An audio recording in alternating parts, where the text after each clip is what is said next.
Most med spas fail because they grow faster than their finances can handle. Welcome back to the Business of Aesthetics podcast. I'm your host, Adeesha. And to help us rethink how financial systems actually drive successful expansion, we are joined by Chelsea Zainea. Chelsea is a virtual CFO and medical spa profitability expert who works with growing practices to build structure, clarity, and strategy to their financial decisions. She specializes in helping owners move beyond basic bookkeeping and build the financial infrastructure required to scale with confidence. Today, we are going to be discussing financial infrastructure. We are talking about profitability and how to make smarter scaling decisions without putting your business at risk. This episode is brought to you by Ekwa Marketing, the digital growth partner behind this podcast, and a trusted resource for aesthetic practices looking to dominate their local markets. With that being said, Chelsea, welcome to the Business of Aesthetics podcast. Thank you so much for having me, Don. Happy to be here. Happy to have you here. Now, Chelsea, when you step into a med spa that looks successful on the surface, what is the first financial signal you look at to determine if the business is actually healthy or quietly struggling? Yeah, and this is so important because there are so many med spas or wellness practices that look really healthy from the surface.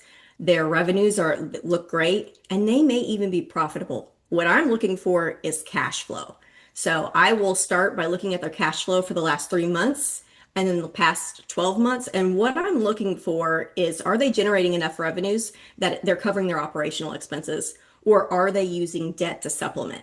And then from there, I want to know how long that's been going on, because for me, that's telling me, okay, is this more of an operational problem? There's a deeper level here, or are we just a little bit disorganized and we need some financial systems in place? Okay. Now, tell me a little bit more about that. How much of a ratio is good, like when it comes to the cash flow, when it comes to covering the operational expenses? What's the healthy ratio you're looking for? It's not so much a ratio as far Okay. as, like, if we're bringing in net profit, I don't want any more than 50% of your net profit going towards debt payments. So that's one of the key indicators that I'm looking for. And are we building cash every single month?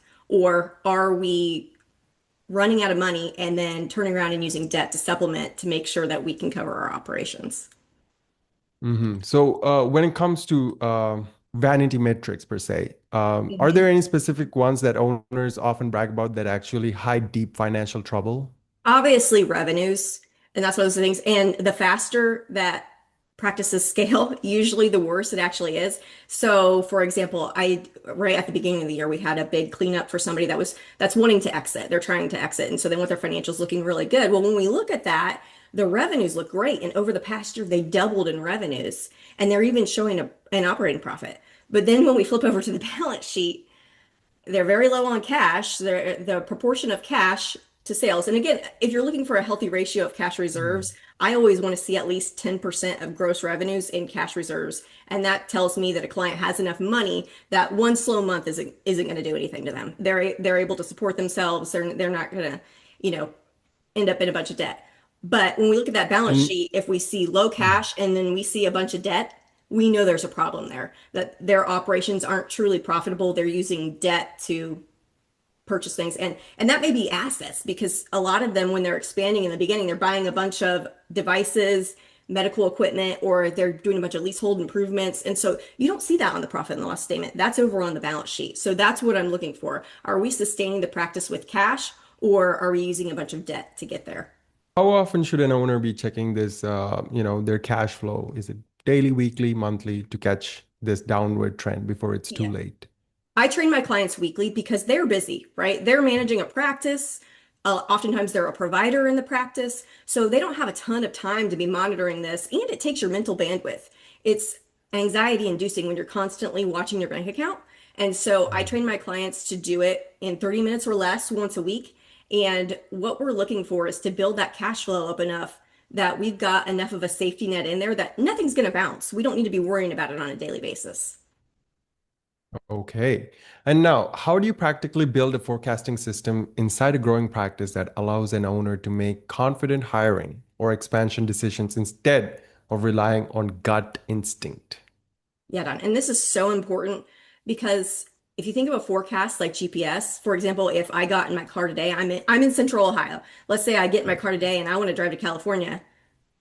Knowing me, I won't even make it without a GPS. I have no sense of direction. So your forecast is like your GPS, right? We need to put numbers to all of your plans.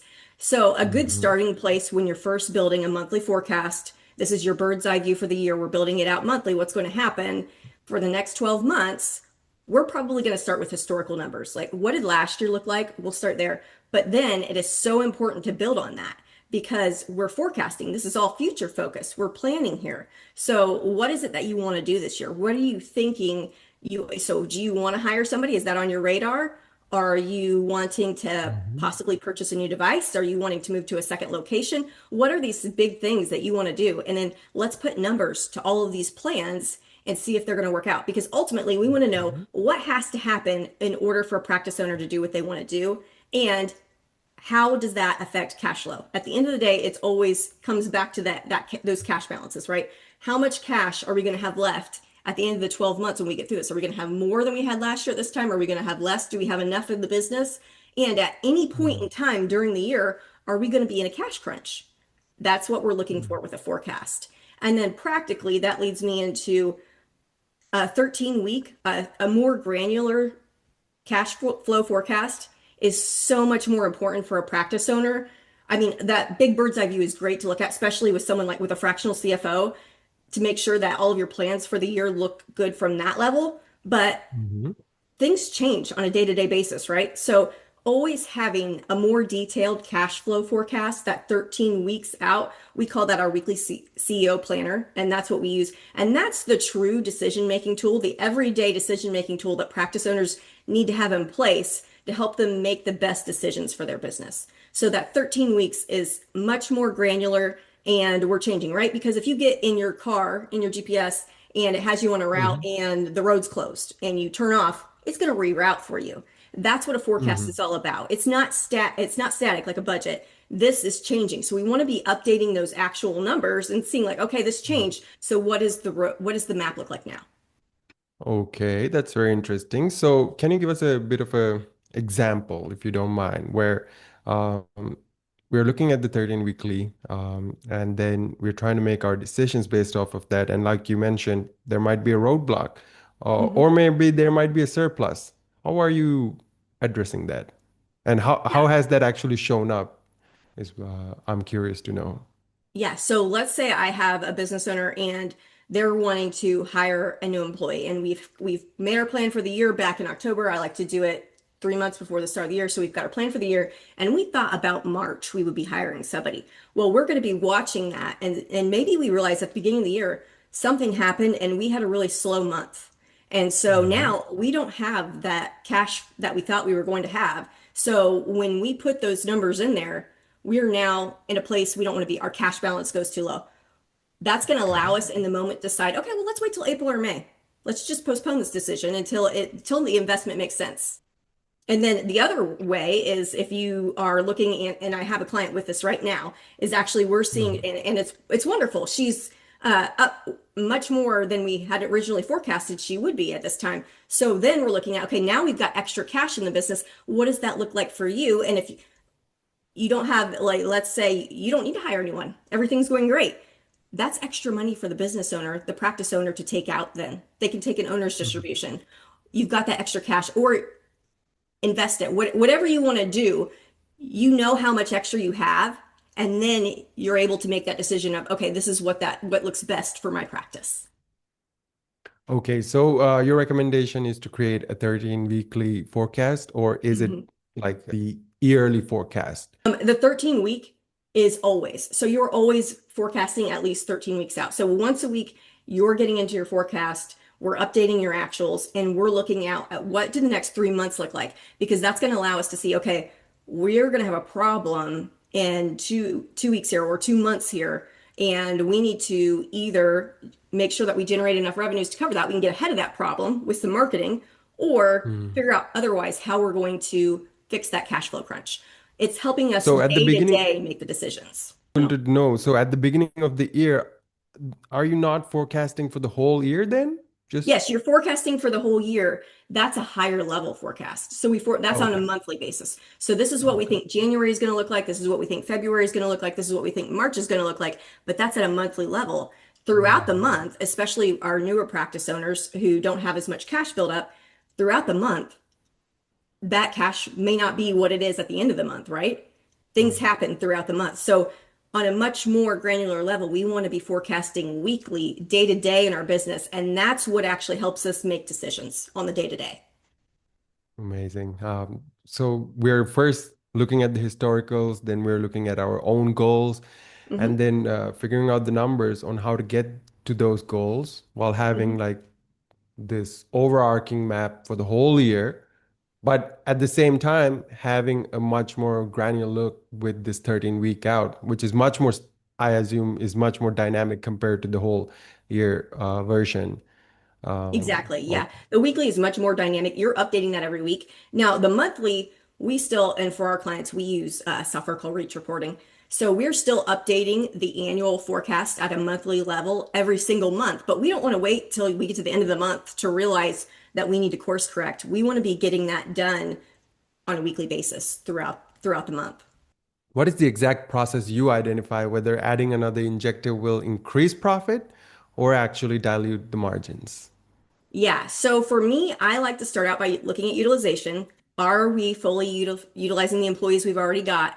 And then I also like to take a look at revenue capacity based on the number of providers they have, because that can be indicative of some problems too. So I want to know based on the number of providers we have and their available hours and our average revenue per hour, this is what it looks like we should be able to generate in revenue. And then what are we actually generating? Because if those two numbers are far off, we need to investigate that first. Do we have employees that aren't as effective as other employees, right? Like check into that first. Make sure that we can't accomplish our goals with what we've already got before we decide to hire. And then if we realize, okay, our utilization's good, it's at that 80% higher, and our revenue capacity, we're right there, like we're on the verge of capacity. It's too late to hire because then you're waitlisting patients, you are overtaxing your staff. So we want to hire in time that we're not stressing our system too much, but we don't want to Mhm. hire if it's unnecessary because then we will see that negative impact on our margins. And then before we make that decision, again, we're going back to the forecast, we're going to put those numbers into our forecast because even if your pipeline is flowing, you've got plenty of new patients coming in, it's going to take a minute before that new employee is completely trained, they're onboarded, Mhm. and then their books are full. So, do we have enough cash to cover their salary in the meantime? And what does that look like? How is that going to affect our numbers?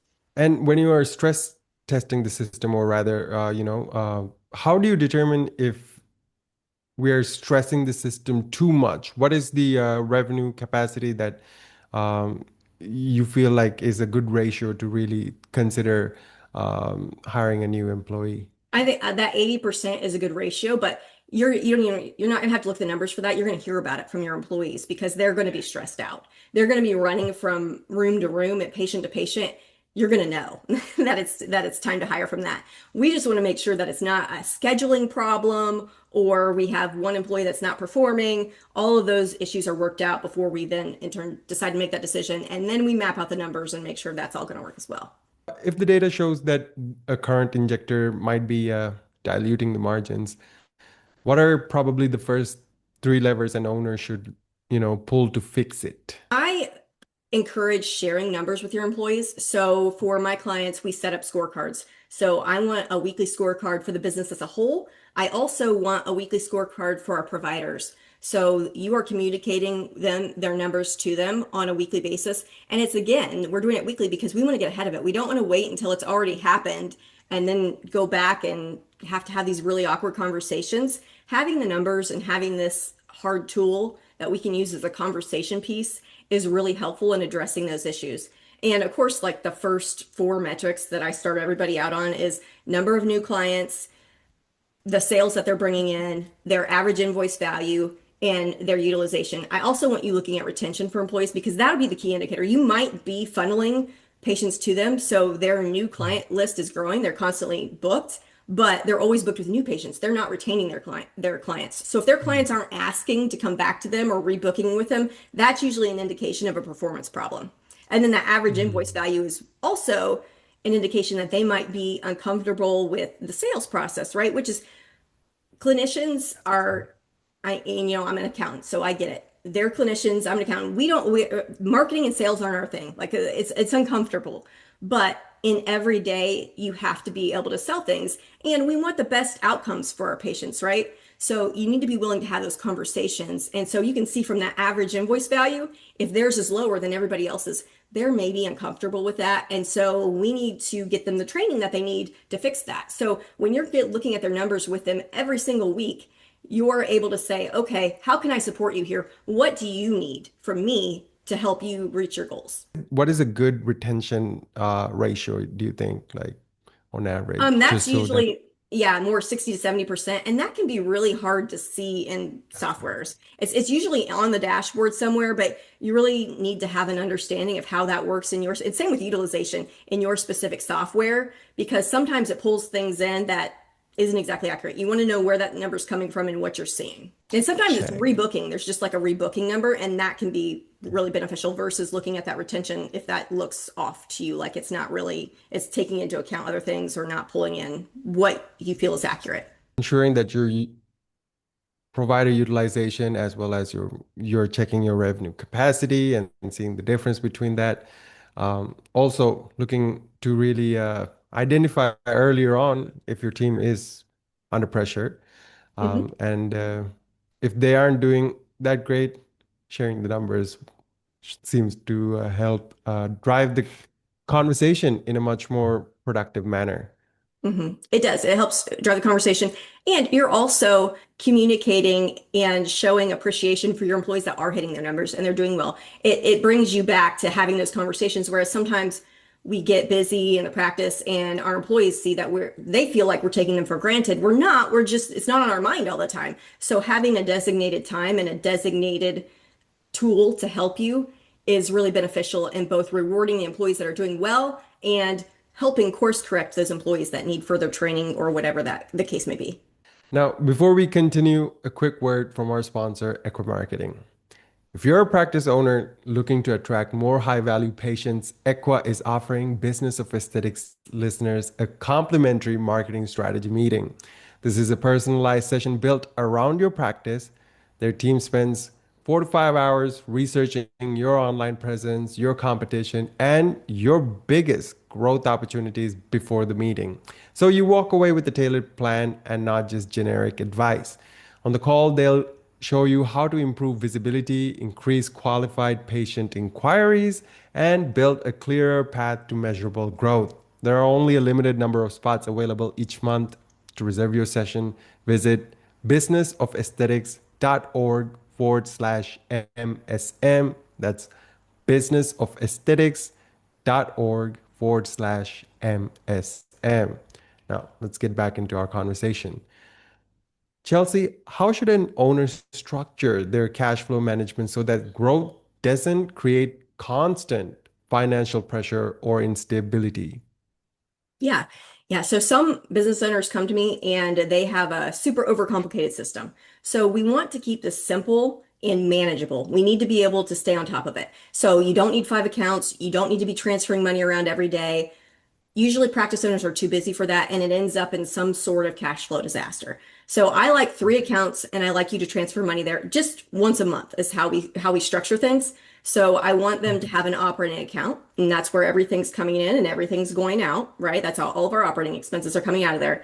And then a tax reserve, and that's exactly what it sounds like. I want you saving tax money for taxes every single month based on your net profit and what your tax advisor has told you is a good percentage allocation for that. And we want to do that just once a month. Look at last month's numbers. What was net income? Okay, let's move that over once a month and set it and forget it. That way, at the end of the quarter or the end of the year, however often you're paying in, you've already got the money. You don't have to think about it. We're not having to take it out. And I do want that tax account separate from your other savings because there is an emotional attachment that comes with it when it's bundled in with your other savings. If it's in its own separate account, you don't even think of it as yours. It's not a concern.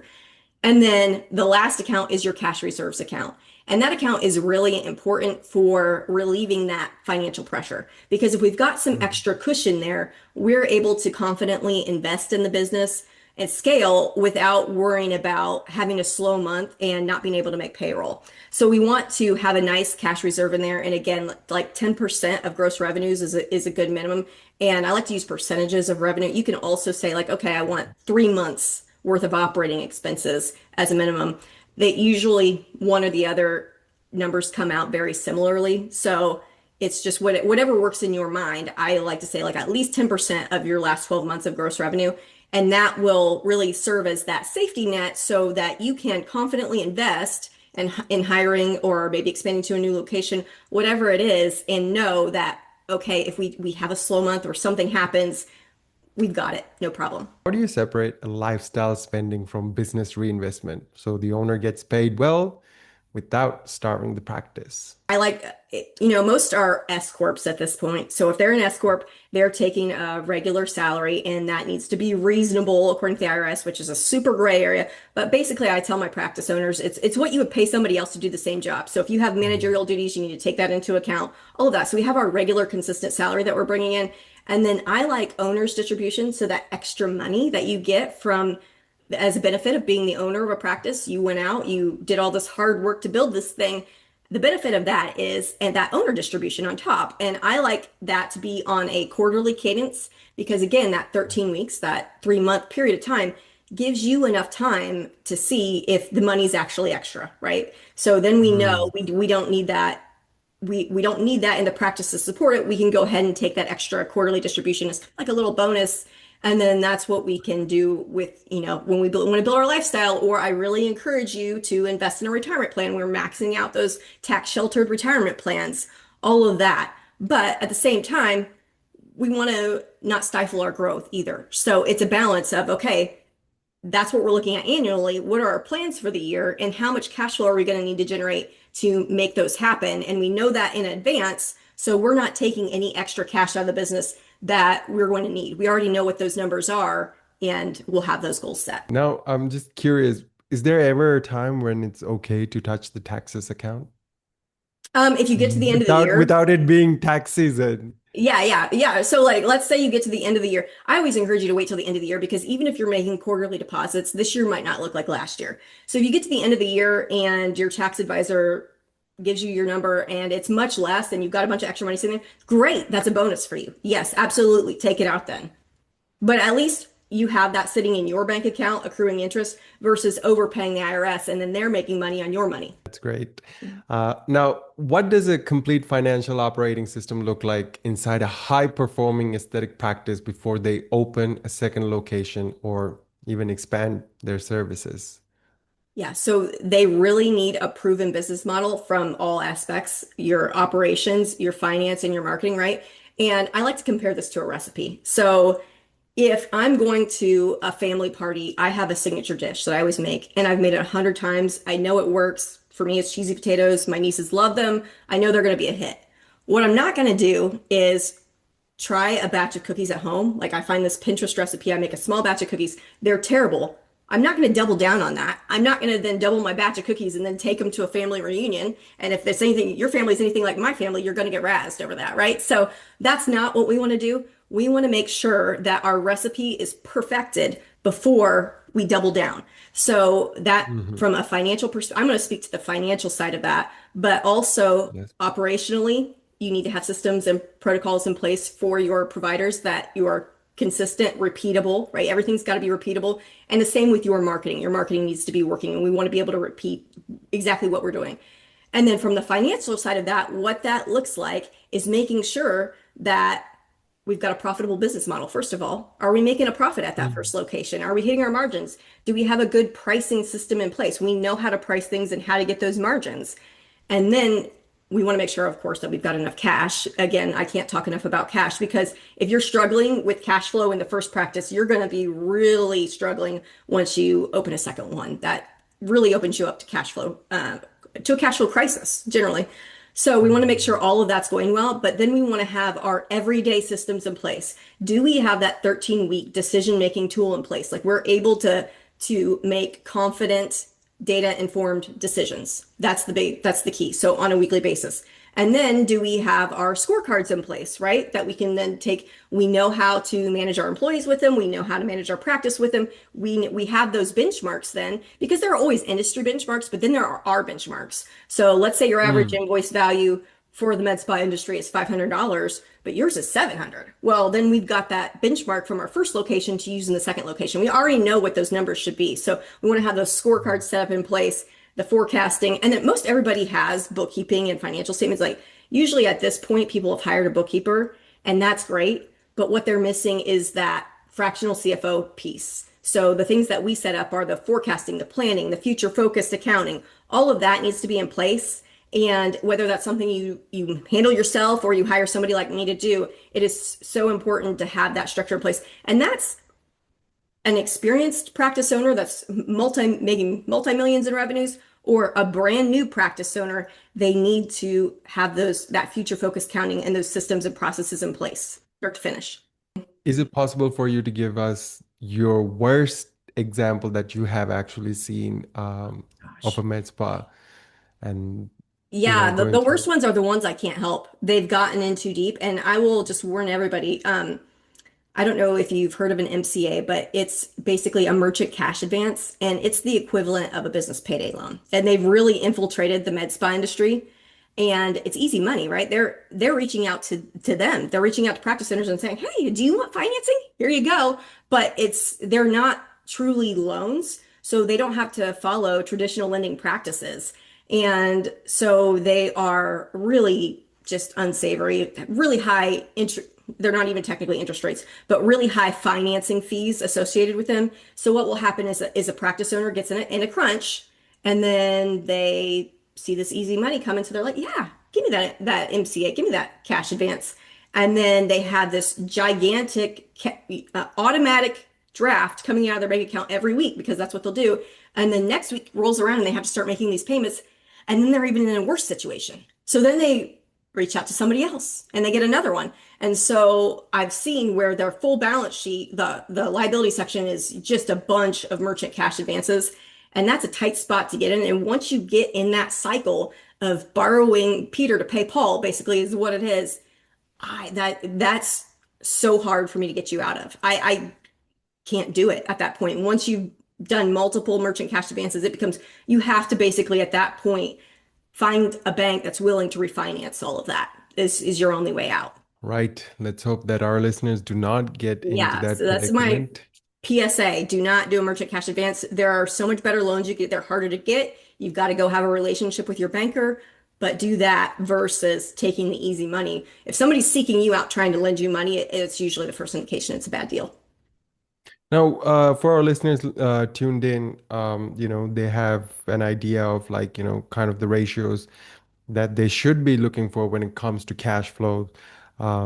But if they're not hitting those numbers and they are more, going towards a bit of a downward spiral, what would you tell them? What is the first step that they can take to the course? Yeah, first of all, I will say don't be discouraged because those percentages and the ratios that I've thrown out there are goals, right? Every client that comes to me, they aren't there yet. We're working towards that. That's our goal. So don't be discouraged. But if you are in that negative spiral, your revenues are dropping, I want you to get to the bottom of that. Why are your revenues dropping? Is it a marketing problem? Is it an operational problem? Do you have a performance problem? Are you getting bad patient outcomes? We need to get to the bottom of what's causing that first Mhm. before we worry about anything else because at that point if you keep down I can show you how to manage your cash flow on a weekly basis, and that is one of the first things I would do because then you're going to make better decisions and minimize the trouble that you're getting in. But at the end of the day, we have to fix that underlying problem of why that revenue is decreasing, and maybe that's operational, maybe it's marketing, but you got to get to the bottom of it fast. And that's why it's so important to look at your numbers on a weekly basis versus waiting till the end of the month, or worse, the end of the quarter or the end of the year. Weekly, we are looking at everything and making sure we're on the up and up. But if we're not, what do we need to do to course correct? So, Chelsea, we are here at the end of the podcast. I would love for you to give our listeners one last key takeaway, perhaps the golden nugget of our conversation. The golden nugget is planning is key. Planning out your cash flow. You want to know how every decision you make is going to affect cash flow, and that's going to be your North Star. that was a powerful look at the financial reality behind growth with Chelsea Zainea.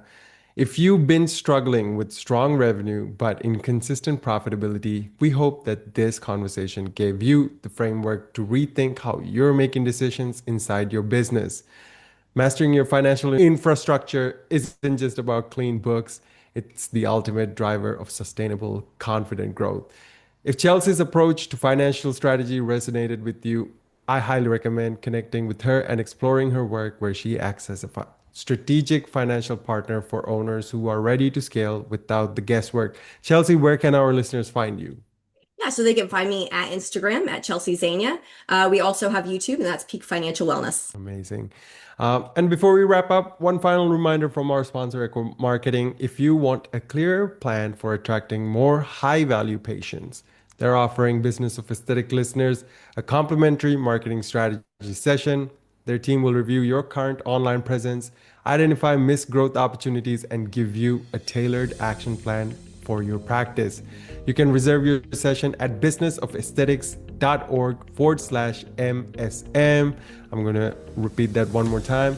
Business of Aesthetics, that's one word, .org/MSM. I'm Adeesha, Business of Aesthetics podcast. Thanks for listening. Keep on leading.